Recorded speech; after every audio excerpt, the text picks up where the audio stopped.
Alright, my last two videos have been, discussion commentary videos, and I said at the end of the last one that I hope that my next one wouldn't be another, because that's not the kind of stuff I normally do. But then today happened. Destiny 2 is ending. They are coming out with one final update on the 9th, and then that is it. Destiny 2 is concluded. It's going to stay playable, it's going to stay up, but they're going to be creating no more content for the game. For some sort of, backstory, Destiny 2 is my favorite game of all time. I've been playing Destiny for almost half my life. I'm 26. I started playing Destiny in the beta for D1 back in August of 2014, right? That was 12 years ago. So, nearly half my life has been dedicated to Destiny. I used to put 1,000 hours a year into the game at least, for a good amount of years. It means a lot, right, to me. The game is very important to me. But, I also have to be real and say that after Final Shape, I sort of realized that I was just kind of fatigued on the franchise, and I sort of stepped away not knowing if I were to come back for Destiny 2 or not. I played Edge of Fate, I played Renegades.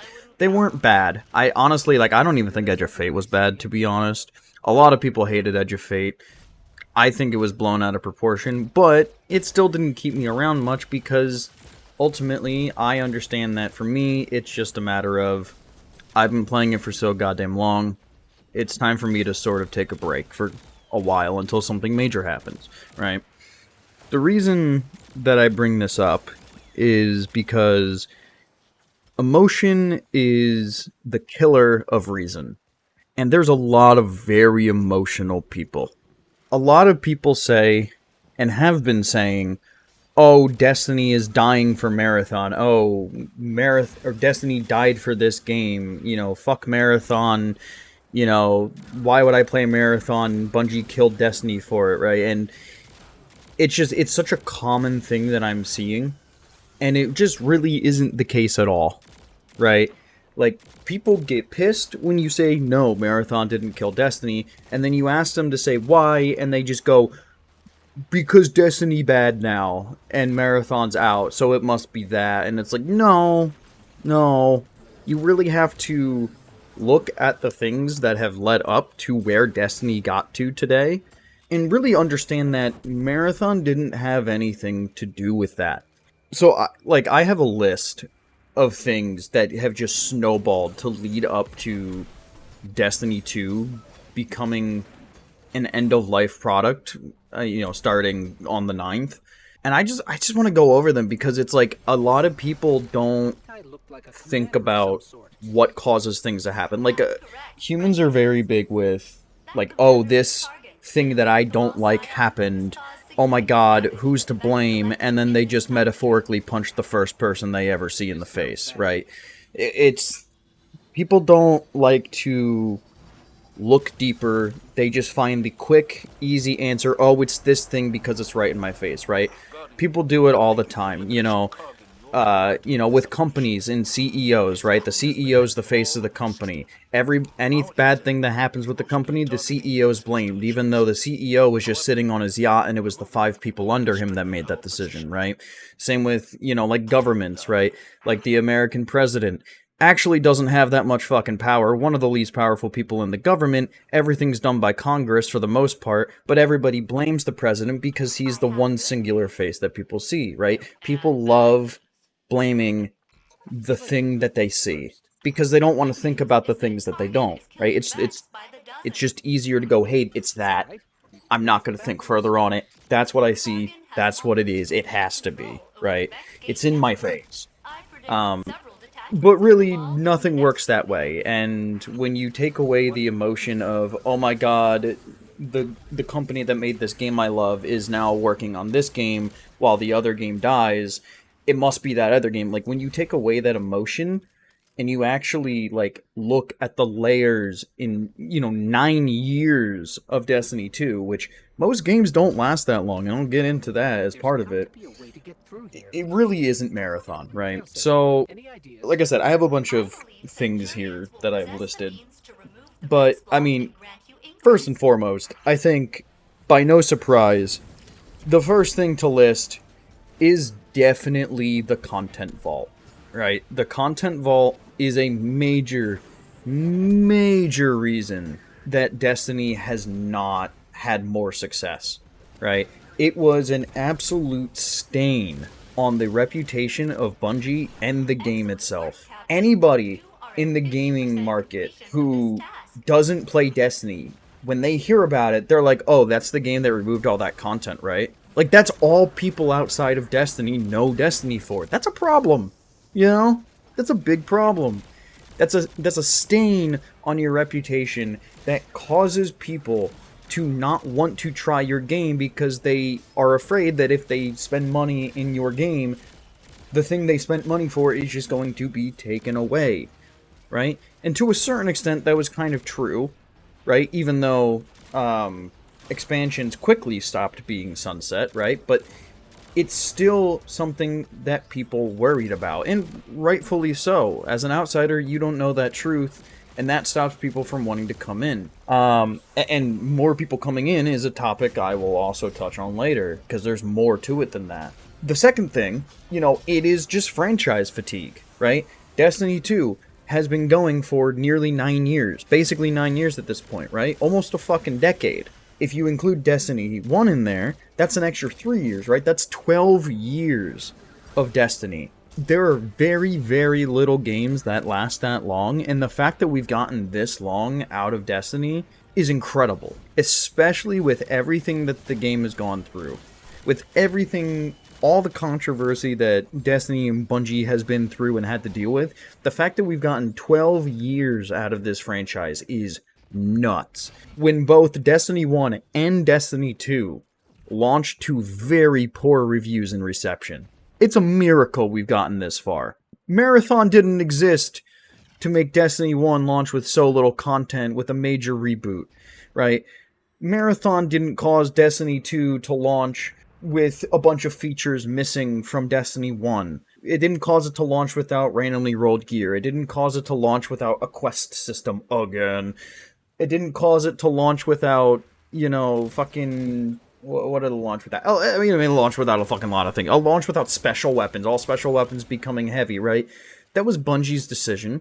That was Bungie's choice. A lot of these things are just Bungie choosing to do these things, not because of Marathon or some other game. Now, obviously, of course, those aren't, but, you know, a little bit of a tangent, you get the point I'm getting at, right? So, because there's this franchise fatigue, which, you know, rightfully so, I felt it myself, right? That's why I have stepped away, and I, like, as much as it is, like, a somber moment to hear the news that Destiny 2 is ending, you know, in a way, it's kind of bittersweet. Like, I'm also kind of glad because I feel like Destiny 2, at this point, needed to end. And a lot of people did too, which is why, when the final shape was coming out, before we even knew what else was coming, people said, so many people said, it doesn't matter what comes next. I am done after Final Shape. The story is concluding. I am done until a D3 comes out. And you know what? They weren't bluffing. Many, many, many people left after Final Shape. And part of that is because of how goddamn good the story of Final Shape was. Like, I honestly could not think of a better ending to the game than Final Shape. It was phenomenal. It was so phenomenal that even I, who didn't know, I hadn't decided before Final Shape came out if Final Shape was going to be where I ended. And Final Shape was so phenomenal to end the game that even I was like, yeah, I think I'm done. I loved that. I am perfectly okay with that being my stopping point. It was just so good. And it shows because people didn't continue to play. People didn't continue to return. They got that ending. They felt satisfied. And they closed the journey. It had been a decade or more of them playing the game for many of them. So that sort of starts to build this drop-off of players, this lapsing of older veteran players, which becomes an issue when you have the next two issues on the list, which is, one, the game is way too expensive to get into, right?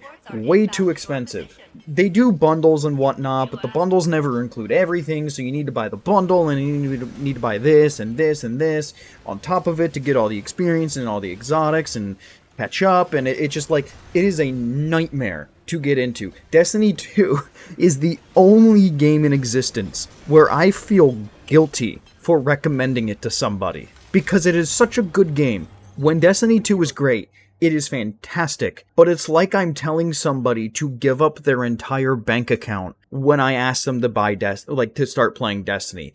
That is not good, right? You cannot grow players. You cannot gain new players to replace the ones that are leaving when your game costs so much to catch up in. MMOs, what they do is, what they typically do is they have the main, like the newest expansion is what you buy, and then everything else just becomes free to play once the next expansion comes out, right? So it's you're only paying for the newest expansion. Destiny used to do that, like back in Destiny 1, when Taken King came out, we had the Taken King version of the game that came with the base game and Taken King for the normal $60 box price.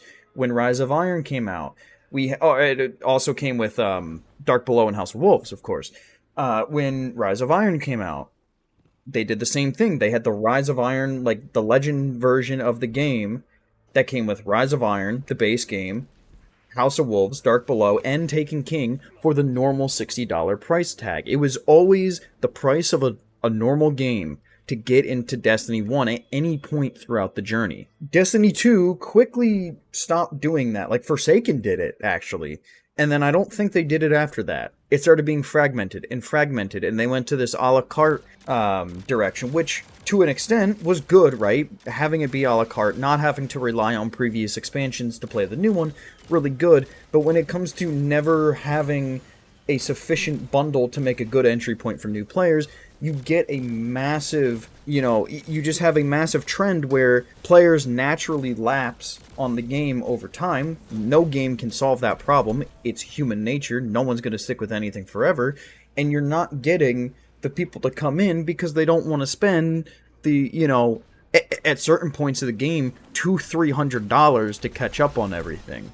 And then, on top of that, if somebody does decide to start playing the game, the onboarding was so bad that a large chunk of the players who did start to give the game a chance to say, like, maybe I will spend this money, went, oh my god, what the fuck is going on, because of the DCV, the just jarble of systems and just throwing you into things that it caused for a new player, that they just went, I don't know what's going on. I can't handle this. I'm just going to go play something else. So it's just like, the game was set up for failure, regardless of Marathon, before Marathon was even a concept. Before modern Marathon, the new Marathon was even a concept, Destiny 2 was set up for failure, and they never fixed it. I've been talking about this for years, not, on here, but this is something that I've been worried about for years, because I knew this was going to happen. And when the final shape happened and people were like, oh, I'm going to stop playing after final shape, like it's a good ending, I knew if they didn't change the monetary aspect of the game, outlooks were not good. And lo and behold, they didn't change it, and here we are. No one comes into the game, but people leave, and there's no one to replace them. A dwindling player base is the only thing that happens there. Another major thing that ended up really being the nail in the coffin, in my opinion, and I mean most people's opinion, is really the portal, right? Like, the portal system, here's the thing, right? The portal was a solution to a problem, which I probably should have said the problem first. But there's so many, so many things in, this list are just, interconnected in some way, which makes sense. Destiny is a very interconnected game. But the portal was there to solve a problem of people being burnt out with the formula of Destiny that they had been playing for years. The portal was there to solve that. It was there to take that formula and completely reinvent it to refresh the pursuit of the game. And I appreciate the attempt that Bungie made. As much as Portal didn't land, I think, like, I can respect the attempt that was made. On paper, I think Portal could have actually been a quite good system, but ultimately, the truth is that it just simply didn't land, right? And when you already have a dwindling player base due to a lack of new players coming in, the fact that a lot of old players left from the Saga ending, and now you have a new system that reinvented the game, took away the old way to play, and it isn't good. Well, now you just demotivated the chunk of players that you have left, and now they're gone. Marathon didn't create the Portal. The issues that the game had, and their attempt to solve it, created the Portal, right? Like, and that problem, as I sort of mentioned, was the years of the game just being super repetitive and hyper-formulaic through the seasonal model. That has been a thing since Shadowkeep, arguably Forsaken with the annual pass. It really all started with the annual pass back in 2018. Forsaken released in September, and in December, I believe it was, we got the Black Armory. That was essentially Destiny 2's first ever version of like a season, like a true season, right? Just not a full expansion, just a tinier influx of new content with an activity and a bit of narrative involved. That was Destiny 2's first season, and the formula never really changed a whole lot. They had what we called episodes, which were really just longer, more spread out seasons. But the seasonal model ultimately stayed very, very similar, especially once we moved into the Shadowkeep era and cemented that sort of formula. And that got stale because we did it for, 2018, 2019, 2020, 21, 22, 23, 24, 25, and now 26, right?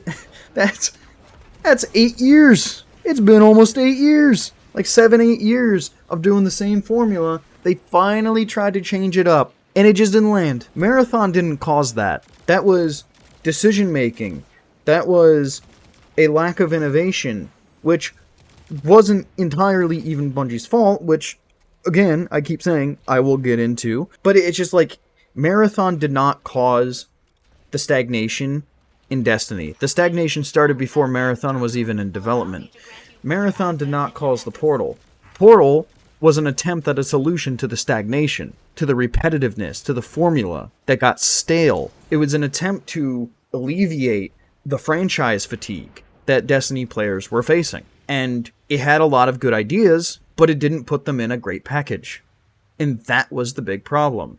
So things like the formula being really, stale and repetitive, and the content vault.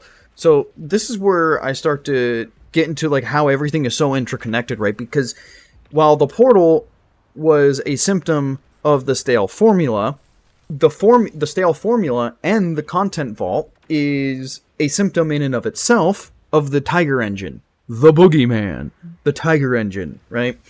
It has definitely become like a bit of a boogeyman in the Destiny community for sure. But if in a lot of ways for a good reason. Now, people obviously a lot of the time misattribute certain issues to Tiger, or say like, oh, Tiger needs to be thrown away completely, they need to go like Unreal. Those people are stupid. Don't listen to those people. That's not how that works, right? But it is entirely true that the Tiger Engine, at least the version that Destiny 2 is built on, keyword version, not the engine itself, is a major problem, right? Like, let's think back to the start of Destiny 2 here. Destiny 2, again, launched in 2017. That was nearly 9 years ago. Come September, it's 9 years. That's a long time. On top of that, the original plan for Destiny 2 was that it was going to be a 3-year-long game, and then they were going to move on to Destiny 3. Bungie made Destiny 1 and Destiny 2 under a publishing contract with Activision that demanded multiple titles. Destiny 2 was contractually only going to last a few years. In fact, I remember there was a screen grab taken from the one Vidoc that was made for Shadowkeep, where you could actually see a repository folder on one of the developers' computers called D3. D3 was something that they had in the works prior to Shadowkeep even coming out, that they ended up scrapping so that way they could continue Destiny 2. And the reason that they chose to continue Destiny 2 is because the community wanted Destiny 2 to continue. Now, there was also the port that, they had just split from Activision, so they were underfunded and understaffed, and they couldn't really tackle making a whole D3 on their own. But there were two major reasons why they didn't do it, and that was A, none of the players wanted to have a whole new fresh restart. Destiny 2 was still very new. Forsaken was...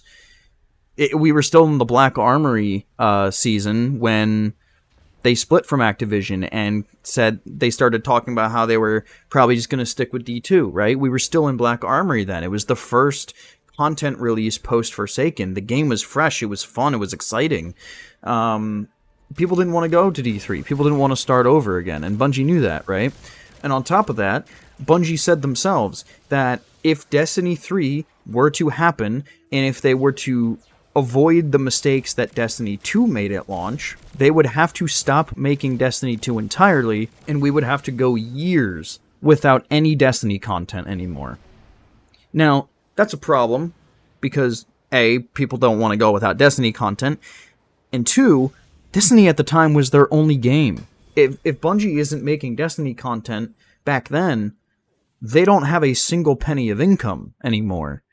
Their only game is gone, right? What are they going to do? On the flip side, Destiny 2 was built on a version of Tiger that was not designed for a game that ended up being a nearly decade-long live service giant. It was not designed for that. It was designed for a game that was only supposed to last a few years and then be pushed aside. It wasn't made to be super agile like we expect it and need it to be. It wasn't made to do the things that Bungie needs to do with Destiny to make it really good and to give it the attention it deserves. It wasn't designed for that. And so they were sort of in between a rock and a hard place where it was like, do you make a new game to avoid the engine issues and piss everyone off because no one wants a third game, or do you try to work around the engine issues and continue the game that everybody wants you to continue making now that you have the freedom to do so? And they chose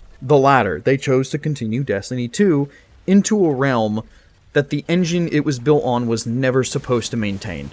That's why the DCV happened. The DCV happened because they had to make some engine updates to make sure that it was even feasible to continue making Destiny beyond year 3. And because of that, all of the content in the game had to be remade from the ground up, because the engine runs everything. The moment you change something in an engine, everything gets affected in your game. So that's why we got the Destiny Content Vault, and that's why the engine is such an issue for modern Destiny today, because it's not like they can just go and update Tiger further, because if they update Tiger further for Destiny 2, well then guess what?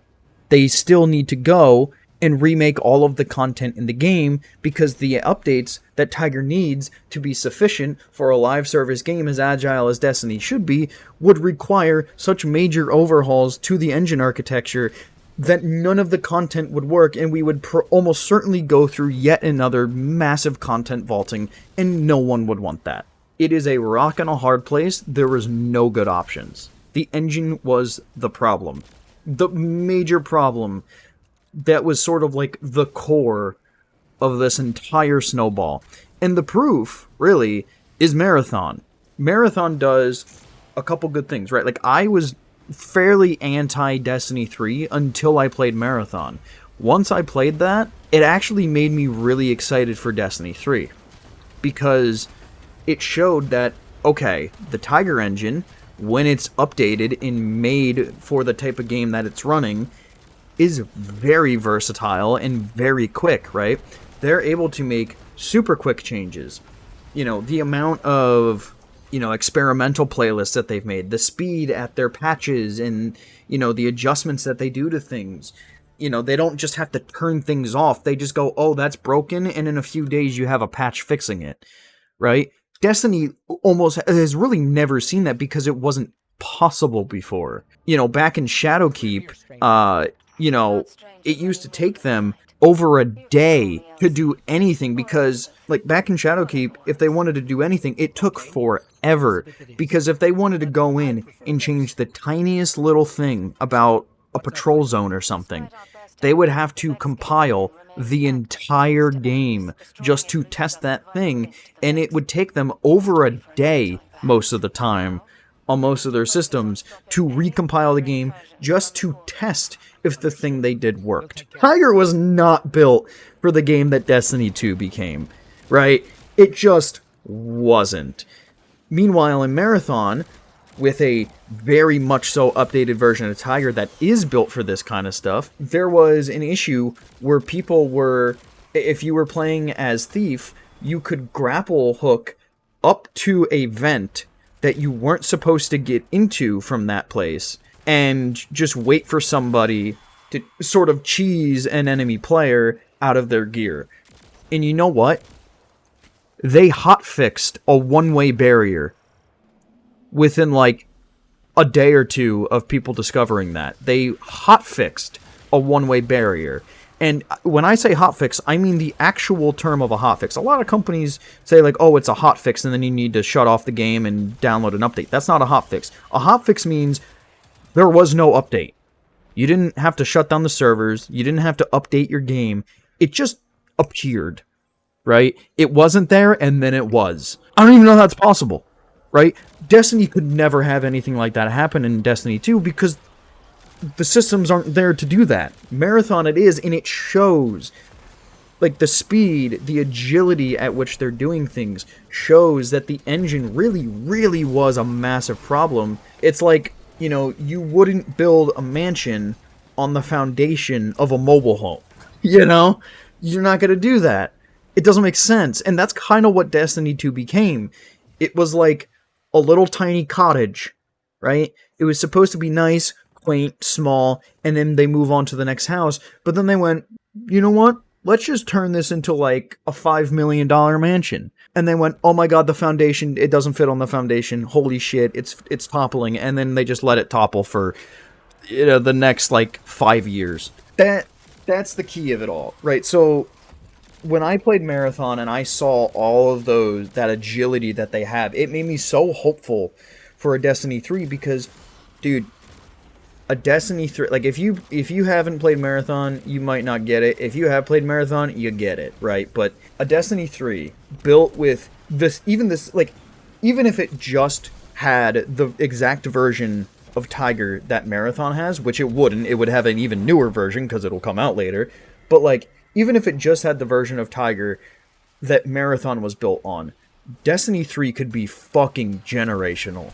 It really could be, because it has that agility.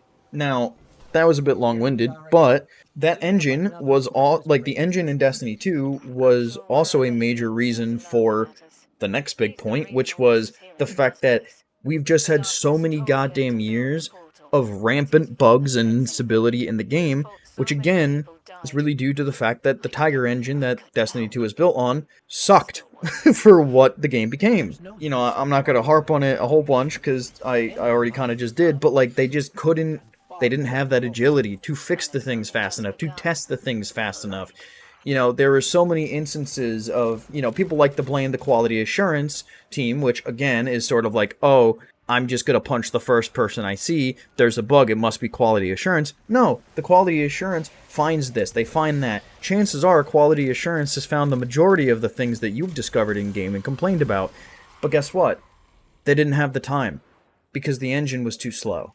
They couldn't work on it fast enough. They physically couldn't, even if they wanted to. So they had to prioritize what they were going to keep in terms of bugs and what they were going to fix because they just didn't have the time to address it. Engine wasn't fast enough, right? Destiny 3 needs to be built on a version of Tiger that doesn't have this problem. And Marathon has been very damn quick with fixing this shit because it's on a newer version. Really, this one here, this is the biggest reason for Destiny 3. This one here is the biggest reason for Destiny 2 going to shit, right? Pete Parsons. Now, I doubt I'll ever get to speak to Pete Parsons. But there are not enough words to describe how many fuck yous and middle fingers I would give to that piece of shit if I got to meet him. Fuck Pete Parsons. Fuck his Ferraris. Fuck his entire car collection. Fuck his eyebrows, right? Fuck Pete Parsons. Pete Parsons is a piece of shit that ran Bungie into the goddamn ground. I don't think anybody can debate the fact that Pete Parsons is a fucking asshole, and Pete Parsons is not Marathon's fault. Marathon did not birth Pete Parsons, okay? It didn't do it. It didn't do it. Marathon doesn't even have reproductive organs, okay? And if it did, I'd be scared. Fuck you, Pete Parsons. You piece of shit. Anyway, so another massive thing, and this is from a gameplay perspective, right?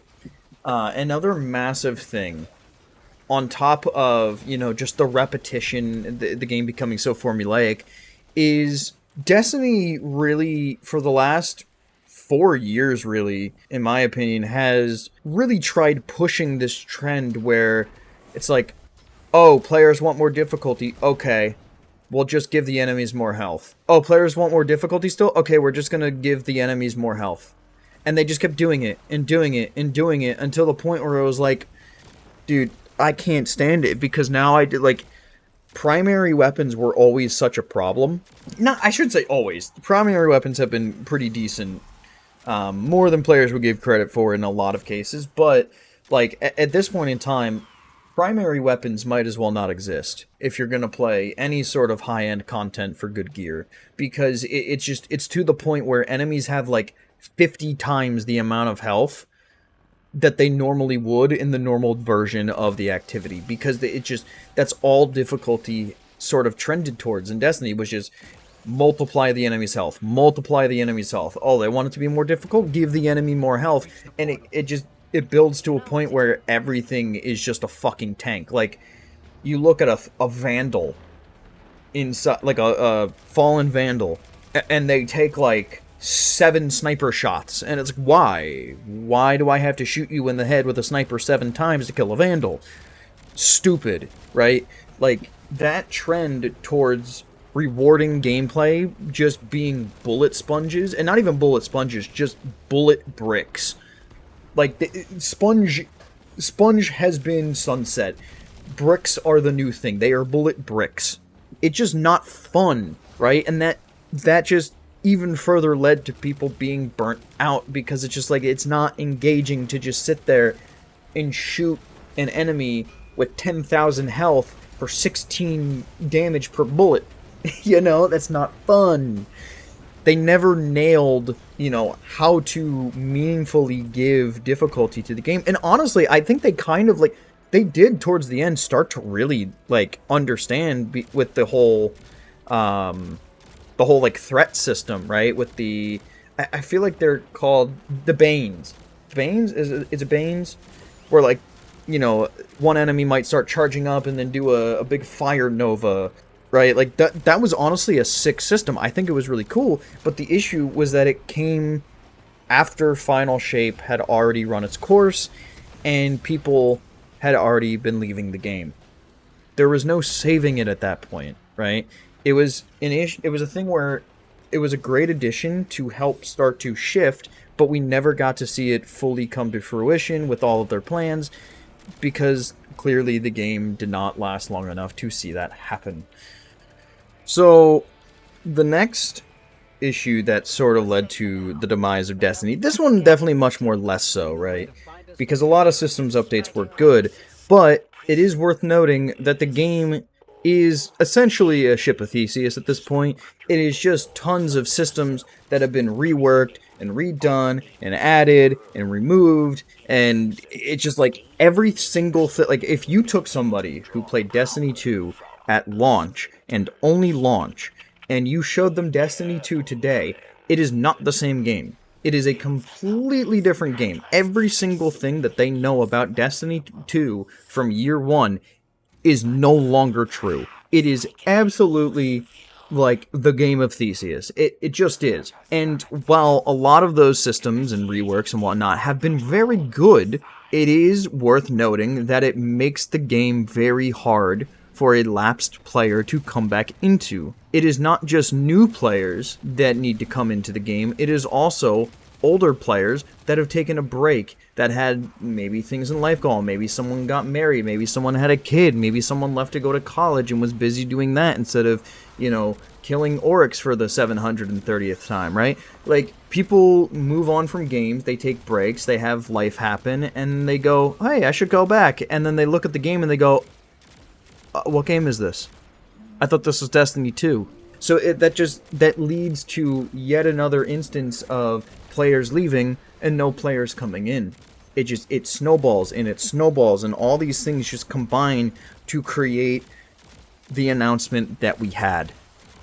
Now, I am very sure that I am missing things. I have not said everything. I tried to look for it. There was a reply to somebody that I made with most of these points, with some other ones as well, that I just don't remember, because it's been a long fucking day, dude. Like, there's so much. There's so many reasons that Destiny is in the state it's in that have absolutely zero fucking thing to do with Marathon. But, I mean, I think the point has been very much so made. It's very clear to anybody who's not just looking at it through a hostile and or emotional lens that, Marathon really had nothing to do with Destiny going downhill. Destiny has always been a game that is, from Destiny 1 all the way till now, has always been a game that is so good, but fucking sucks, right? Like, before Marathon, after Marathon, it's never fucking changed. It's my favorite game ever. There is no game that I would replace Destiny with. And yet, fuck, I hate Destiny. It's like no one hates Destiny more than Destiny players. Like, I just think going after Marathon for quote-unquote killing Destiny is just so ignorant and short-sighted, because it just completely ignores the 9 to 12 years of just evidence and circumstances that have led up to this, completely irrelevantly, to Marathon. Marathon didn't create the DCV. Marathon didn't, make Bungie decide to keep sticking with Destiny 2 after they split from Activision. Marathon didn't create the Portal. Marathon didn't make Destiny 2 a really buggy mess since before Marathon was even in development. Marathon didn't make Destiny 2 a money-grubbing game that charged you $20 for a couple dungeons. Marathon didn't cause Bungie to charge $10 for like 6 extra rewards during the Dawning. Marathon didn't do any of that. It just existed, and people saw it. It came at a poor time when Destiny 2 was struggling due to them ending the saga and not knowing exactly where to take it. And people just saw the thing that was like most in their face and went, that's it, that's the thing that hurt it. And it sucks, because Marathon is actually a really good game.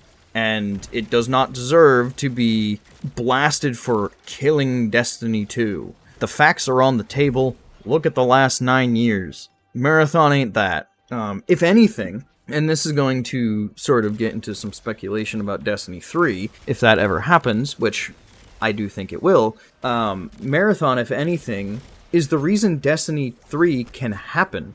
Because the last reason, my biggest, final reason for why Destiny 2 is ending, is because I truly believe that Destiny 3 is going to be a thing. If you look at the post that they made announcing the ending of Destiny 2, they specifically said, it is time for our shared worlds and Destiny to move beyond Destiny 2. They literally said it's time for Destiny to move beyond Destiny 2. And then, at the end of the article, they said that, after, the Twids are going to start going on hibernation, because obviously there's no new content being released for Destiny 2. But after they mentioned the Twids going on hibernation, they said, once we have news about Destiny, specifically Destiny, not Destiny 2, Destiny in general, which is how they refer to it as a franchise, you will be the first to know. They basically said, we want to make Destiny 3. without the probably legal ability to say they want to make Destiny 3. Like, they're probably not allowed to directly say it, but it is very, very clear from the wording that they are at least starting to plan, at least starting to do some ideation for what Destiny 3 could become. I know there was an article that came out with some, alleged employees at Bungie who said that, they're doing layoffs and, Destiny 3 is not immediately going into development. But that doesn't really counter it, because what that means is it's not being put into production. Bungie doing layoffs is completely expected, because if they're not gonna have developers immediately working on like a massive title because they're still planning it, they're not gonna have those developers sitting around doing nothing, and therefore layoffs happen. It's unfortunate, but it's just the way things go. And right now, Destiny 3 would definitely be in the stage where they're just talking about it. They're trying to figure out what ways they can take it, how they want to differentiate it, and maybe the occasional, small prototype of, an individual system here and there, right? It's not in production, but that doesn't mean it's not being talked about.